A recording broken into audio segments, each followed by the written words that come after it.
इयत्ता 10वी प्रकरण 6 त्रिकोणमिती 6.2 मधलं चौथं गणित। आपल्याला दोन खांब जे आहेत ते एकमेकांच्या समोर उभे आहेत। एका खांबाची उंची AB 18 मीटर आहे, दुसरा खांब CD त्याची उंची 7 मीटर आहे। D पासून A पर्यंत एक तार बांधली आहे, त्याची लांबी 22 मीटर आहे। तर या तारेने या क्षितिजाशी केलेला कोन आपल्याला काढायचा आहे। पहिले आपण लिहू खांबाची उंची AB बरोबर 18 मीटर, खांबाची उंची CD बरोबर 7 मीटर। आपण D मधून काय करणार आहोत, BC ला एक समांतर रेषा काढणार आहोत। D मधून बाजू BC ला समांतर रेषा काढली, ती AB ला E बिंदू मध्ये छेदते।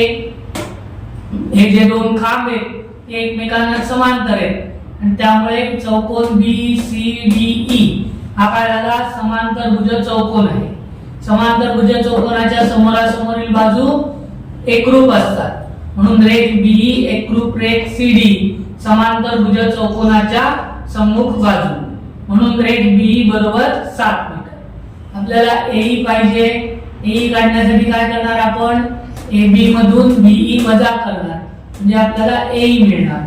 म्हणून AE बरोबर AB वजा BE, म्हणून AE बरोबर AB आहे 18, BE आहे 7, 18 वजा 7 11, म्हणून AE बरोबर 11 मीटर। आता आपल्याला हा जो कोन आहे या कोनाची समोरची बाजू आणि हा कर्णच आहे। समोरची बाजू आणि कर्ण हे गुणोत्तर कशात येतं, तर ते sin थीटा मध्ये येतं आणि म्हणून आपण sin चं गुणोत्तर वापरणार आहोत। sin थीटा बरोबर समोरची बाजू छेद कर्ण, म्हणून sin थीटा बरोबर AE छेद AD, म्हणून sin थीटा AE 11 आणि AD 22, म्हणून sin थीटा 11 × 11 11 × 22 sin थीटा बरोबर 1/2। sin थीटाची 1/2 कोणत्या कोनाची किंमत आहे, तर 30 अंशाची, म्हणून sin थीटा बरोबर 30 अंश। ती तार क्षितिजाशी 30 अंशाचा कोन करेल। पाचवं गणित बघा। पाचव्या गणितात सांगितलंय की एक झाड आहे, आपण AB झाड पकडलेलं आहे, ते C इथे तुटतं आणि जमिनीला D इथे स्पर्श करतं। B पासून ते D पर्यंत अंतर 20 मीटर आहे आणि त्याने जो कोन केलाय तो 60 अंशाचा आहे।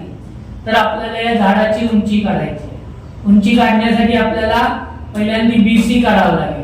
तसंच AC आणि CD हे दोन्ही सुद्धा कसे असणार आहेत, सारखे असणार आहेत, म्हणून आपल्याला पहिले BC काढून घेऊया। समजा AB हे झाड आहे, ते C या ठिकाणी तुटले आणि B या बिंदूपाशी टेकले, मग कोन CBD किती अंशाचा, 60 अंशाचा। BD बरोबर 20 मीटर, CA बरोबर CD। आता हा जो काटकोन त्रिकोण आहे, काटकोन त्रिकोणाला आपल्याला समोरची बाजू काढायची आहे आणि लगतची बाजू दिलेली आहे आणि कोन दिलेला आहे। तर त्या म्हणजे समोरची बाजू आणि लगतची बाजू असेल तर आपण टॅन वापरतो, म्हणून टॅन थीटा बरोबर समोरची बाजू छेद लगतची बाजू। टॅन 60 बरोबर समोरची बाजू BC, लगतची बाजू BD, BC छेद BD। टॅन 60 ची किंमत 60 अंशाची किंमत आहे वर्गमुळात 3 बरोबर BC, BD ची किंमत आहे 20। हे 20 छेदाला आहे, तिकडे वर्गमुळात 3 ला गुणिले होणार, म्हणून 20 वर्गमुळात 3 बरोबर BC, म्हणून BC बरोबर 20 वर्गमुळात 3।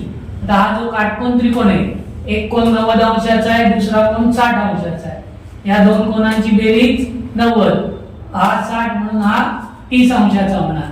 मग काटकोन त्रिकोण CBD मध्ये कोन B बरोबर 90 अंश, कोन D बरोबर 60 अंश, म्हणून कोन C बरोबर 30 अंश। 30 60 90 मध्ये आपल्याला सांगितलंय की 30 अंशासमोरची बाजू ही कर्णाच्या काय असते, निम्मी असते, म्हणून BD बरोबर 1/2 गुणिले CD 30 60 90 अंशाच्या प्रमेयानुसार।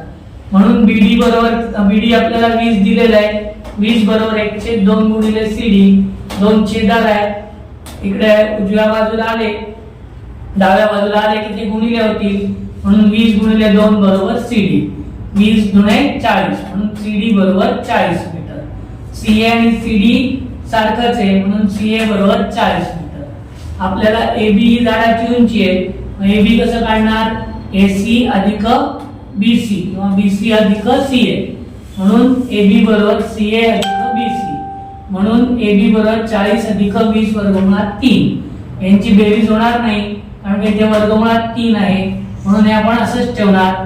झाडाची उंची कंसात 40 अधिक 20 वर्गमुळात 3 मीटर.